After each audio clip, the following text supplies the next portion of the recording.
Hello, I'm Chris, this is Gross Models, and this is day number 3 of 30 days lost in space. After this, we'll be 10% of the way through. Now, I did make a mistake in that I took the circuit apart and put it away at the end of the last day. You shouldn't do that, you should continue on from where it is. So I'll get it all put back together, and we'll start properly from there. That's all put back together. It might not be in the same position on the board, but that in itself doesn't matter. It matters where the strips line up and connect up. I just plugged it back in and it started flashing, which is obviously where we left it last time. The board remembers what it's been programmed with, although it is connected to the computer. Basically, at the moment, it's just connected to power. Yeah, that's that. I shall get on and let him have the introduction, and then we'll see what we're doing today. Before we get to him, what I've actually done is change the code slightly. I've deleted the loop part of the code, so it just turns it on, and that's that. So I shall upload that to the board. There we go, let's see that. And now the light is just on permanently. The flashing was doing me head in, to be frank, so I've just done that. So now we'll be able to listen to what he has to say.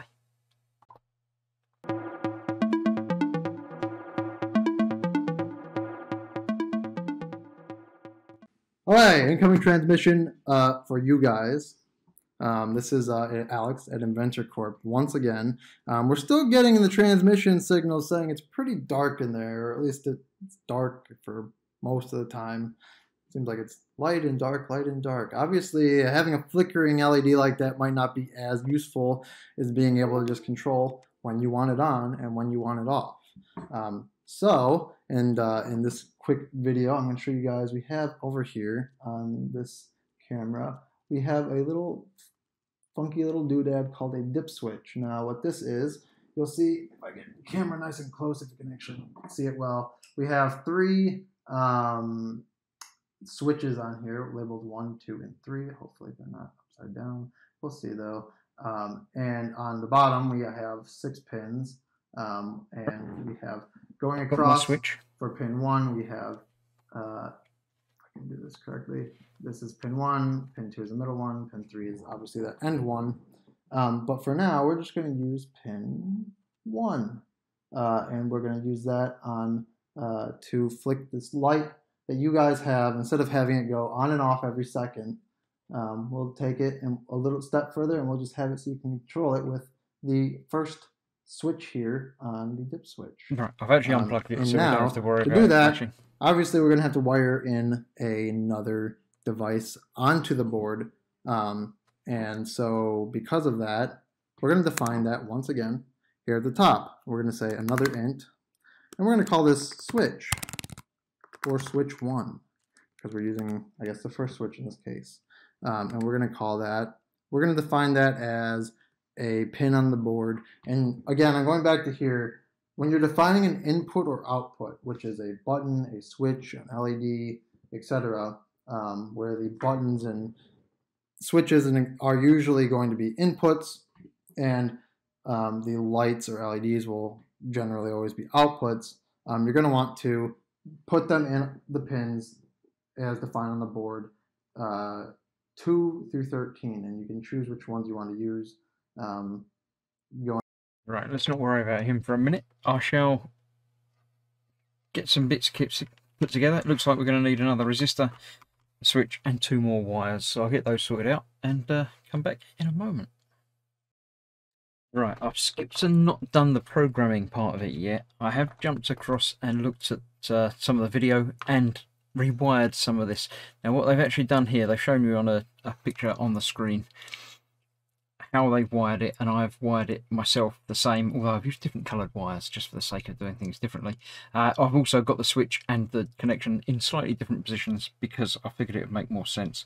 I've actually got switch 1, let me show you here, switch 1, down the bottom here, I've got it wired to pin 1. I figured it made more sense to be 1 rather than 2 as he was using. What we've also done as well is started using this negative ground rail. So instead of taking that to there, we've taken that to the rail and then taken the rail off to here, turned the LED around to make it all fit together a little bit nicer, and wired in this. So now I need to go to open up my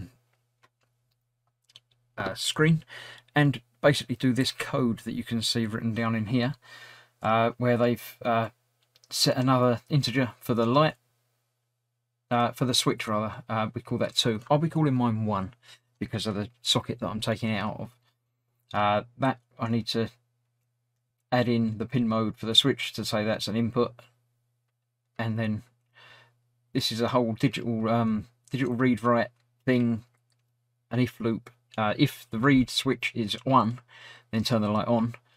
If it's not 1, as in if it's 0, then turn the light off. So I'm going to type all that into the code, and then we'll power it up, send it across, and we'll see what happens. So you can see in the corner there, I basically just copied the entire thing across into my Arduino programming software sketchpad thing. I've changed that to 1 because that's where the thing's plugged in.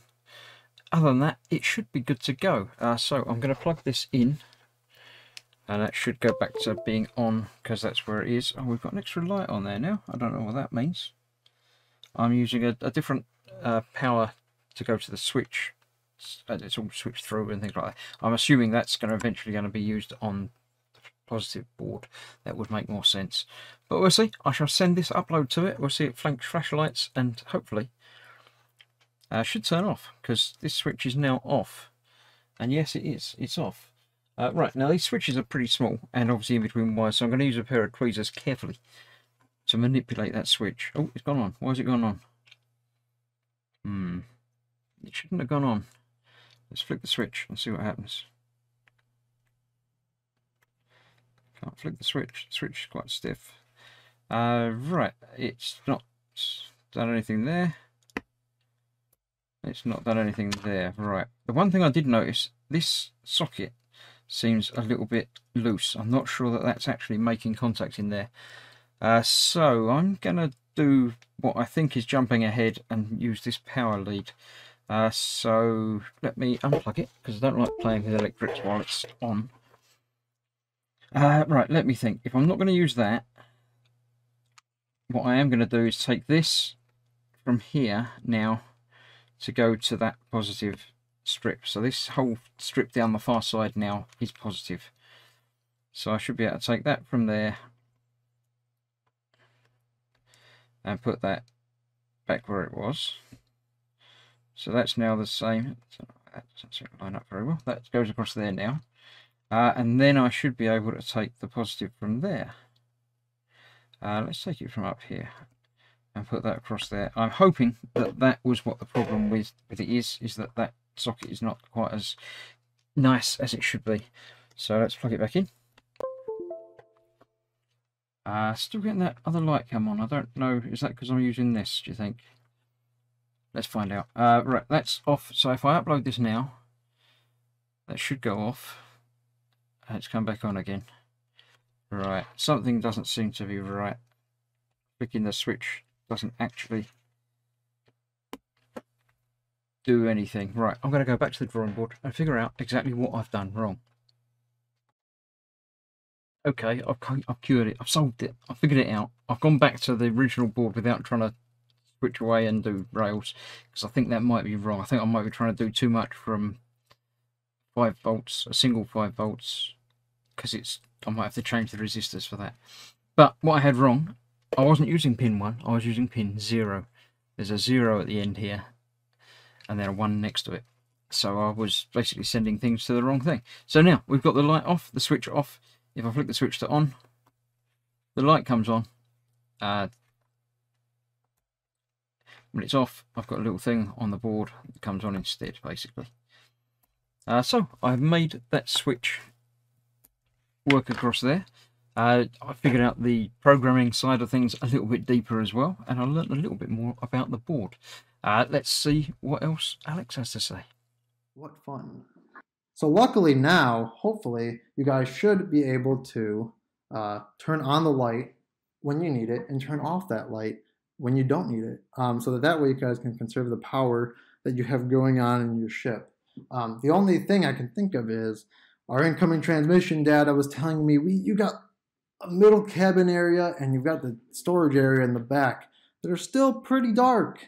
So next time we'll get the 3 wires hooked up. We'll get, obviously we have 3 things on a depth switch. We'll get hopefully 1, 2, and 3 hooked up for you. So maybe you can get back to that storage area and get the rest of the supplies that are necessary for you to get back home. This has been Alex. Over and out.